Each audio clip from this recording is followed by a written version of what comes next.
കഴിഞ്ഞ ദിവസം ഞാൻ മേടിച്ച പാളിയ ഒരു ലിപ്സ്റ്റിക് ആയിരുന്നു ബ്ലൂ ഹെവൻ്റെ ഈ ഒരു ഷെയ്ഡ് കേട്ടോ. ഇതും ഈ ഒരു ഹിമാലയയുടെ കാജലും വെച്ചിട്ടാണ് ഞാൻ ഇന്ന് ഒരു പരീക്ഷണം ചെയ്യാൻ പോകുന്നത്. ഞാൻ നോർമലായിട്ട് ഈ ലിപ്സ്റ്റിക് ഇട്ടപ്പോൾ എനിക്കിത് ഭയങ്കര ലൈറ്റ് ആയിട്ടാണ് തോന്നിയത്. എൻ്റെ സ്കിൻ ടോണിന് ഒട്ടും ചേരുന്നുണ്ടായിരുന്നില്ല. അപ്പോൾ ഞാനിത് എൻ്റെ കയ്യിലൊന്ന് ഇട്ട് കാണിച്ചു തരാം. ഇത്രയും ലൈറ്റ് ആയിട്ടാണ്. അപ്പോൾ ഞാൻ ലിപ്പിലിട്ടിട്ട് ഈ ഒരു ഹിമാലയയുടെ കാജൽ അതിൻ്റെ മേലെ ജസ്റ്റ് ഒന്ന് വരയ്ക്കാം. ഇങ്ങനെയാണ് കേട്ടോ ഞാൻ ഇത് റീലിൽ കണ്ടത്. അപ്പോൾ ഞാൻ അതുപോലെ ഒന്ന് ട്രൈ ചെയ്യാമെന്ന് പറഞ്ഞിട്ടാണ് ഈ ഒരു പരീക്ഷണം ഞാൻ നടത്തിയത്.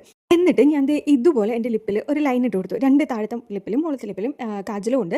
ഇതുപോലൊരു ലൈൻ ഇട്ട് കൊടുത്തു കേട്ടോ. അത് കഴിഞ്ഞ് ഞാനൊന്ന് ലിപ്പ് കൊണ്ടൊന്ന് സ്പ്രെഡ് ചെയ്ത് കാണുമ്പോൾ ഞാൻ തന്നെ പേടിച്ചു എൻ്റെ ദൈവമേ ഇതാരാന്ന് പറഞ്ഞു. എന്നിട്ട് ഞാൻ കൈ കൊണ്ട് നല്ല പോലെ ഒന്ന് ബ്ലെൻഡ് ചെയ്തു. എന്നിട്ടും ശരിയായില്ല. പക്ഷേ ആ ഹാക്കിൽ കറക്റ്റായിട്ട് ഒരു ഷെയ്ഡ് വന്നു കേട്ടോ. പക്ഷേ എൻ്റെ ഭയങ്കര ഡാർക്ക്. ഞാൻ ഇനി കൺമഷി ഇട്ടത് കൂടിയിട്ടാണോ എന്ന് പറഞ്ഞിട്ട് ഞാൻ ഒന്നുകൂടെ റെഡ് ലിപ്സ്റ്റിക് അപ്ലൈ ചെയ്തു. അപ്പോൾ കുറച്ച് കളർ കുറച്ചുകൂടെ ബെറ്റർ ആയി പോലെ തോന്നി. എന്നിട്ട് ഞാൻ ഒന്നുകൂടെ അപ്ലൈ ചെയ്തു.